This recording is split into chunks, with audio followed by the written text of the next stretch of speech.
আসসালামু আলাইকুম, আশা করি সবাই ভালো আছো। লিঙ্গুইস্টিক্স বই থেকে আমরা সাইকোলিঙ্গুইস্টিক্স অধ্যায়ের একটি বড় প্রশ্ন ব্রড কোয়েশ্চেন নিয়ে আলোচনা করব।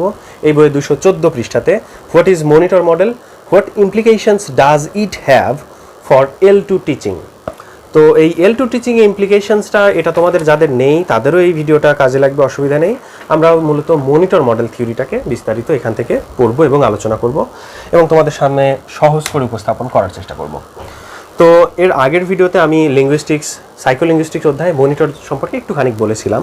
আবারও বলে রাখি, মানুষ যখন কথা বলে, নতুন একটা ভাষা যখন শিখে, আমরা যখন নতুন ভাষা শিখলাম, ধরো ইংলিশ ভাষা শিখলাম, ইংলিশে যখন আমরা কথা বলবো তখন আমরা চিন্তাভাবনা করি যে কথা ভুল হচ্ছে কিনা, তারপর কেউ আমার ভুল ধরবে কিনা, তারপর আমি আদৌ সত্যি ঠিকমতো ফ্লুয়েন্টলি কথা বলতে পারবো কিনা, এরকম যে চিন্তাভাবনাগুলো আছে, দুশ্চিন্তাগুলো আছে, অ্যাংজাইটি, মোটিভেশন, যে ইংলিশ আমার শিখলে আসলে লাভ কি। তো এইগুলো চিন্তা করার কারণে আমাদের কথা বলাটা দেখা যায় যে ঠিকমতো হয়ে ওঠে না। অর্থাৎ আমাদের কথা বলা বা ভাষা শেখার ক্ষেত্রে যে বাধাগুলো আছে সেটা হচ্ছে আমাদের মস্তিষ্কেরই কিছু চিন্তাভাবনা। আর এই চিন্তাভাবনাগুলোকে একত্রে বলা হচ্ছে মনিটর মডেল থিওরি। এবং এটা আমাদের স্টিফেন ক্রাশেন এই থিওরিটাকে নিয়ে এসেছেন সর্বপ্রথম। তো আবারও বলে রাখি, মানুষের মস্তিষ্কের একটা অংশ যেটা মানুষের কথাবার্তাকে চিন্তা করতে শেখায় যে তুমি ঠিক বলছো নাকি ভুল বলছো, কোন ধরনের শব্দ ব্যবহার করা উচিত, গ্রামার ঠিক করা উচিত কিনা, এটাকেই বলা হচ্ছে মনিটর মডেল। তো মনিটর মডেলের আমাদের এই যে স্টিফেন ক্রাশেন, উনি যে লিঙ্গুইস্টিক, উনি মূলত 5টি থিওরি দিয়েছেন মনিটর মডেল থিওরির মধ্যে, নতুন করে আরও 5টি থিওরি। তো উনি এটা হচ্ছে সেকেন্ড ল্যাঙ্গুয়েজ অ্যাকুইজিশন বলতে বোঝা হচ্ছে দ্বিতীয় ভাষা শেখা, অর্থাৎ আমরা যে ইংলিশ ভাষাটা শিখতে চাচ্ছি এটাই সেকেন্ড ল্যাঙ্গুয়েজ অ্যাকুইজিশন। তো the monitor model posits 5 hypothesis about second language acquisition and learning. দ্বিতীয় ভাষা শেখার জন্য হাইপোথিসিস, মনিটর মডেল হাইপোথিসিস মানে কি একটু বলে রাখি। হাইপোথিসিস বলতে বোঝায় যে এমন একটা থিওরি বা এমন একটা জিনিস যেটার বৈজ্ঞানিক কোনো প্রমাণ নেই, তবে অনেক মানুষ এটাকে বাস্তব বলে মেনে নেয়, এটাকে বলা হয় হাইপোথিসিস। অর্থাৎ এটার একেবারেই 100% কোনো হবেই যে এরকম কোনো ব্যাখ্যা নেই।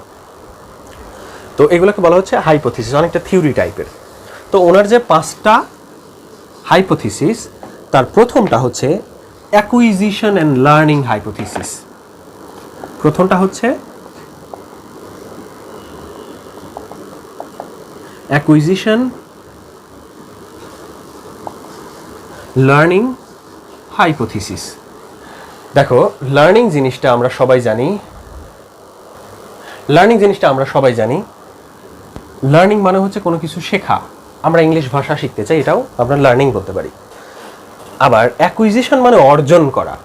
কিন্তু মনিটর মডেল থিওরি যিনি লিখেছেন, মানে যিনি প্রবক্তা স্টিফেন ক্রাশেন, উনি দেখিয়েছেন যে ভাষা শেখার জন্য আসলে 2 ধরনের লার্নিংয়ের ব্যবহার হয়ে থাকে, একটা হচ্ছে অ্যাকুইজিশন আর একটা হচ্ছে লার্নিং। তো লার্নিংকে উনি এখানে ব্যাখ্যা করেছেন এরকমভাবে, when we learn something in our conscious mind, when we learn something consciously, আমরা সচেতনভাবে যে জিনিসটা শিখি সেটাকে বলা হয় learning. But when we learn something unconsciously or in our subconscious mind, অবচেতন মনে যে জিনিসটা শিখে যায় সেটাকে বলা হয় অ্যাকুইজিশন। আমি উদাহরণ দিয়ে বলে দিচ্ছি। ধরো তুমি ভয়েস ন্যারেশন চেঞ্জ করতে পারো না, বা ইংলিশ ভাষায় তুমি কথা বলতে পারো না, তুমি শিখছো, বেশ কিছুদিন ধরে শেখার চেষ্টা করছো, এটাকে লার্নিং বলতে হবে, কারণ এই ভাষাটা আমরা সচেতন হয়ে শেখার উদ্দেশ্যে আমরা শিখি। কিন্তু দেখো, আমি যে বাংলায় কথা বলছি, আমি কি বাংলা বই পড়ে পড়ে কথা বলা শিখেছি?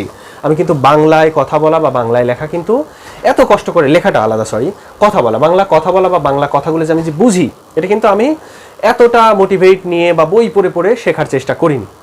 বাংলাটা হয়ে গেছে কি সাবকনশাস মাইন্ডে, অটোমেটিক্যালি আমরা শিখে ফেলেছি এটাকে। তাহলে বাংলা শেখাটাকে আমরা বলতে পারি অ্যাকুইজিশন। তাহলে উই অ্যাকুইজড আওয়ার কোন ল্যাঙ্গুয়েজটা L1, অর্থাৎ ল্যাঙ্গুয়েজ 1 যেটাকে আমরা L1 মানে হচ্ছে মাদার টাংটা আমরা অ্যাকুইজিশন করেছি অর্থাৎ বাংলা। আর L2 যেটা অর্থাৎ ইংলিশ ল্যাঙ্গুয়েজ, এটাকে আমরা কিন্তু লার্ন করছি। তো নোম চমস্কির কথা বলতেছি।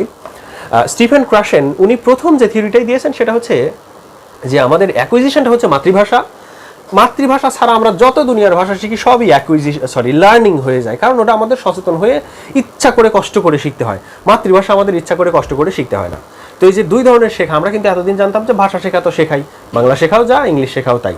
আসলে দুটোর মধ্যে আজকে পার্থক্য দেখে দিলাম, এবং এই পার্থক্যটা প্রথম তৈরি করেছেন আমাদের স্টিফেন ক্রাশেন, বিখ্যাত বিজ্ঞানী। ওকে, ক্লিয়ার, বোঝা গেছে? ওকে, দ্বিতীয় যেটা আছে সেটা হচ্ছে ন্যাচারাল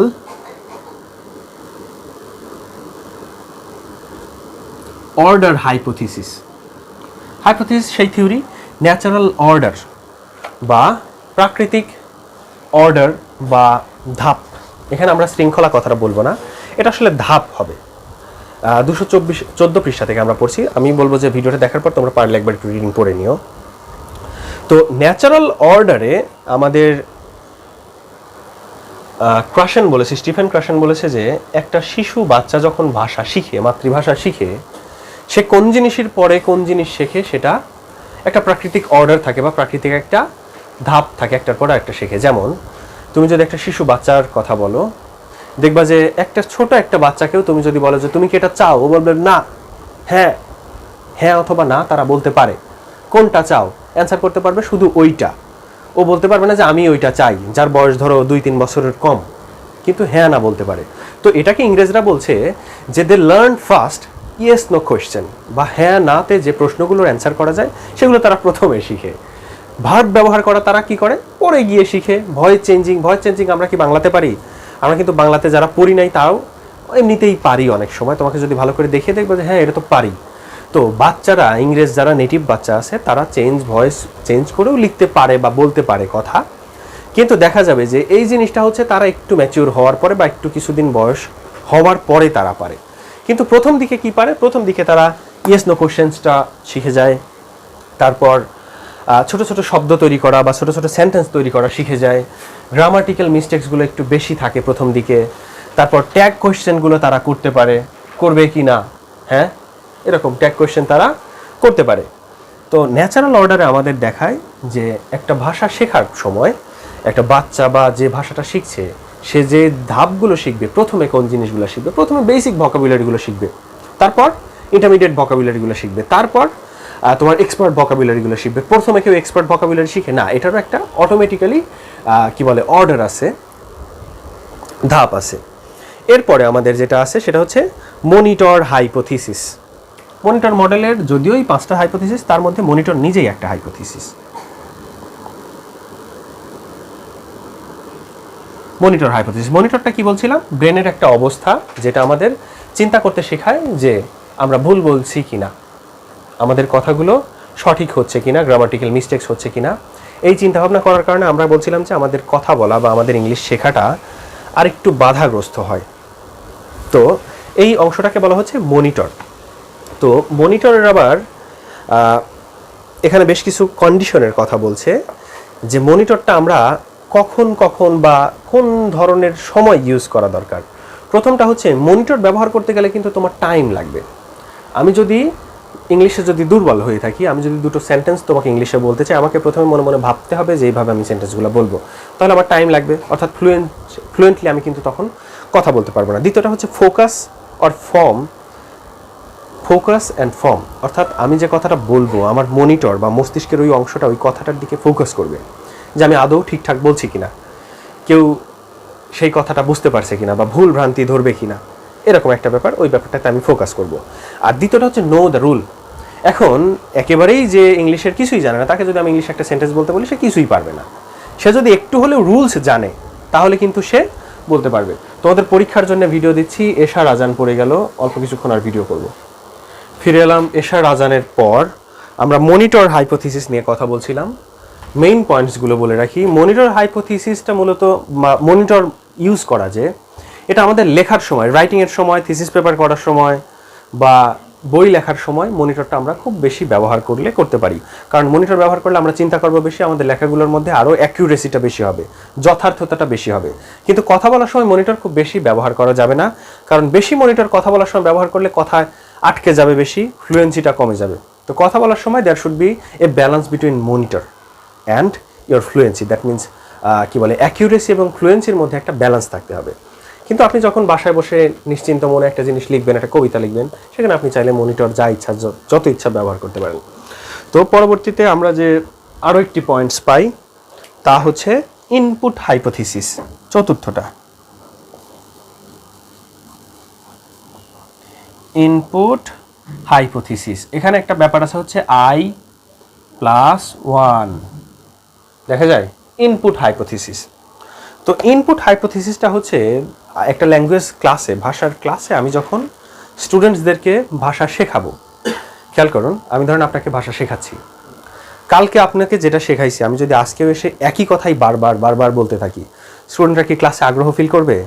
স্টুডেন্টরা কিন্তু আর ক্লাসে আগ্রহ ফিল করবে না। আবার হ্যাঁ, কারণ এগুলো আগে থেকেই জানে, প্রতিদিন এরকম করলে স্টুডেন্টরা কোনো আগ্রহ ফিল করবে না। আবার মনে করেন যে আপনি ABCD জানেন, পরের দিন আপনাকে যদি যে আমি অ্যাডভান্স লেভেলের গ্রামার শেখাই, আপনার মাথার উপর দিয়ে চলে যাবে, কিছুই বুঝবেন না। তাহলে আমাদের স্টিফেন ক্রাশেন এই 5 নম্বর পয়েন্টে বলে দিয়েছে যে আসলে কি শেখাতে হবে। শেখাতে হবে জিনিসটা কি, 1 level higher than the existing level. আপনি যতটুকু জানেন তার থেকে জাস্ট 1 লেভেল বেশি শেখাবো।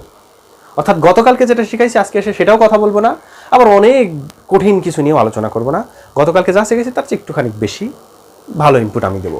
তো এই যে একটুখানি বেশি ইনপুট, এটাকে বলা হচ্ছে I+1, input +1, 1 level higher than the existing level or the current level. এবং এটাকে বলা হচ্ছে ইনপুট হাইপোথিসিস। ইনপুট মানে কি? ইনপুট মানে হচ্ছে মস্তিষ্কে দেওয়া। আমি তোমাদের এই যে দিচ্ছি, যেটা কথা বলছি, এটা তোমরা কান দিয়ে নিচ্ছ, তোমাদের মধ্যে এটাও এক ধরনের ইনপুট। তাহলে ইনপুট হাইপোথিসিসটা ক্লিয়ার হওয়ার কথা। ওকে, এর পরেরটা আমাদের আসে হচ্ছে কি ব্যাপার, অ্যাকুইজিশন লার্নিং নিয়ে কথা বলছি, monitor hypothesis, input hypothesis, affective filter hypothesis. এই বইয়ে উল্টোপাল্টা করে লিখছে, অসুবিধা নেই, আমরা জেনে নেব। 5 নম্বরে যেটা আসে সেটা হচ্ছে AFFECTIVE, affective, FILTER, filter hypothesis. এটা বেশি নিচে হয়ে গেছে, লিখতে একটু ঝামেলা হচ্ছে, তোমরা একটু বুঝে নিও। অ্যাফেক্টিভ ফিল্টার হাইপোথিসিস, আমি 5টা একটু দেখিয়ে দেই পয়েন্ট, এই 5টা পয়েন্ট। তো অ্যাফেক্টিভ ফিল্টার হাইপোথিসিস, দেখো ফিল্টার মানে হচ্ছে ছাঁকনি, অ্যাফেক্টিভ মানে হচ্ছে যেটা আমাদের মাথার মধ্যে এফেক্ট ফেলে। চা ছাঁকনি যেটা, সেটা এক ধরনের ফিল্টার। আমি ওটাকে ধরে আমি যদি ময়লা জিনিস পানি সহ ওটার মধ্যে ঢালার চেষ্টা করি, দেখবেন যে ওটার মধ্যে কিছু ময়লা উপরে আটকে যাচ্ছে, ফিল্টার হয়ে আলাদা হয়ে যাচ্ছে। তো অ্যাফেক্টিভ ফিল্টারটা হচ্ছে আমরা যখন একটা ভাষা শিখবো, বারবার ভিডিও পজ করার জন্য আমি আসলে দুঃখিত। আমাদের এখানে নতুন আরও একটা মসজিদ হয়েছে, আসলে চারপাশে অনেকগুলো মসজিদ। তো উনি আজকে প্রায় 20 মিনিট পরে আজান দিছে, যে কারণে আমরা পরে শুরু করার পরেও আবারও আজানের মধ্যে চলে আসছি, যে জন্য আসলে বন্ধ করতে বাধ্য হলাম। তো আমরা যে পয়েন্টে আসি, আমি চাইবো বিষয়গুলো ক্ষমার দৃষ্টিতে দেখো। অ্যাফেক্টিভ ফিল্টার হাইপোথিসিস নিয়ে আমি কথা বলছিলাম। আর সাধারণত আসলে পরীক্ষার মধ্যে এই টাইমে তোমাদের ভিডিও আপলোড দিতে হয়, জন্য কিছু করার নেই। তা না হলে দেখা যায় আমি এমনিতে অন্য মধ্যরাতে বা ভোরবেলার দিকে ভিডিও আপলোড করার চেষ্টা করি, মানে তৈরি করার চেষ্টা করি। যাই হোক, অ্যাফেক্টিভ ফিল্টার হাইপোথিসিস, ফিল্টার বলতে আমি বোঝাচ্ছিলাম যে ছাঁকনি। আমরা যখন ভাষা কথা বলবো বা শিখবো, কিছু কিছু বিষয় আছে যেটা আমাদের এই শেখার যে সম্ভাবনা সেটাকে ফিল্টার করে আটকে দেয়, মানে বাধাগ্রস্ত করে। তো সেই টপিকগুলো বা সেই জিনিসগুলো কি এখানে বিস্তারিত লেখা আছে, সেগুলো হচ্ছে feelings, motives, needs and attitude. ফিলিংসটা হচ্ছে ভাষা যে আমি শিখবো, শিখলে আমার মধ্যে কেমন ফিল হবে। আমি যদি ইংলিশটা শিখতে পারি, আমার কি অনেক ভালো লাগবে। আমরা কেন জাপানি ভাষা শিখি না? কারণ শিখলে এটা শো অফ করানোর মতো খুব একটা বেশি পসিবিলিটি নেই। ইংলিশ শিখতে চায় কারণ শো অফ করানো যেতে পারে, তারপর মানুষ ভাববে যে ছেলেটা অনেক ভালো পারে।